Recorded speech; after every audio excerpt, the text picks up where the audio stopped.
To be quite honest, I wasn't sure how I felt about Frye and Shiver at first, while Big Man was of course an instant classic. But the more you look into these two, the more you realize just how well designed they are. Splatoon is all about contrast, from the grey urban areas contrasting the colourful ink, to slightly more abstract forms of this like the modern and traditional style buildings in the hub area. The idols are the face of their respective game, and as such, Frye and Shiver are contrast incarnate. Let me explain. First of all, their colours are opposite. This much is pretty obvious. But what's more subtle is the use of sharp or rounded features. Shiver has a round nose and round ears, while these are all pointy on Frye. This also applies to their earrings, which is likely where this idea originated from. See, Shiver's earrings are the teeth of a shark, while Frye's are that of an eel. One is rounded and the other is absolutely horrifying, and it makes a lot of sense for these characters to be associated with those animals, considering a group of sharks is called a shiver and a group of eels is called, you guessed it, a bed,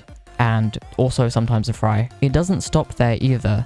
The names and the colours also both imply a contrast of hot and cold, and I'm fairly certain this ties into the game's story as well, with hot and cold sections. We even see the transition from one to the other here in the direct, where the agent loses their winter clothes and presumably moves into the hotter areas of the game. And of course, each of them have features of the other to tie them together, with rounded holes in Frye's trousers and sharp cuts in Shiver's. They also have each other's primary colours on their fingertips. Their studio in the hub is amazing too. You can check out Deku Gamer's video if you want a more in-depth look at their overall branding, but I really love these guys' animations, especially Shiver's double take when she catches you looking before they all wave. Their studio is huge as well, especially compared to the previous games, and they've got a far more impressive setup. You've got a director just chilling here too with a newspaper in hands to point at them every now and then, and it's no coincidence the speakers on this TV look like suckers. There's just so much going on here. In their stay fresh pose, or whatever you'd call this, you can see both of them holding down 3 fingers, and I'm sure you can guess why that's the case. And of course, the 3 fit the blue, yellow, and grey colour scheme of this game. And yeah, the colour scheme of this game is actually 3 colours, not just the 2 that are in the logo. Grey is a great way to make things easier to look at amongst all the colours, so it's a good choice for menus. Since grey is neutral, you can use it pretty much anywhere, and it's paired with the main 2 colours all over the place, from this guy's work clothes to the colours of the gym and the ink visuals on the entrance to the lobby. In Splatoon 3, the grey represents Big Man instead of just being there for the sake of colour theory,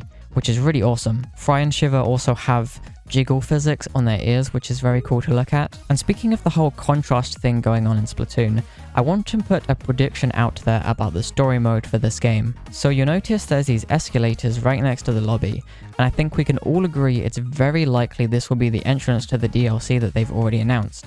Of course, in Splatoon 2, you listen closely and go down into the subway to access Octo expansion. I've seen a lot of people say these escalators going down are how we're going to access the new DLC, but I actually disagree with this. I think this is kind of a debate on the Splatoon team's part, and they've done this very intentionally, and I think we're going to be going up the stairs that you can see right next to them. Again, Splatoon is all about contrast, and we've already gone down into the depths for Octo expansion, so I don't think it would necessarily make sense to do that again. I think we're going to be going up, and this actually ties into the entire theme of this hub area if you look around. It's all built up, it's all very high and grand, there's so much detail going on in the world above you. You can even see how the lobby tower is directly connected to this insanely gigantic building in the background. Everything here is so much taller than we've ever seen before in Splatoon. Not to mention, in the first trailer we saw a rocket accompanied by a launch countdown. If you want to improve your art for free, you can join the Learning to Draw Discord server. So thank you for watching this video. There's going to be more Splatoon videos coming on this channel and on Deku Gamer's channel, and we're going to collab a bit. So we're looking at designs and how they've made it intuitive for the player to play the game, and just how they've made things look really cool for the sake of looking really cool. So stick around for those videos and go to his channel as well for some of those videos. And thank you for watching, and goodbye.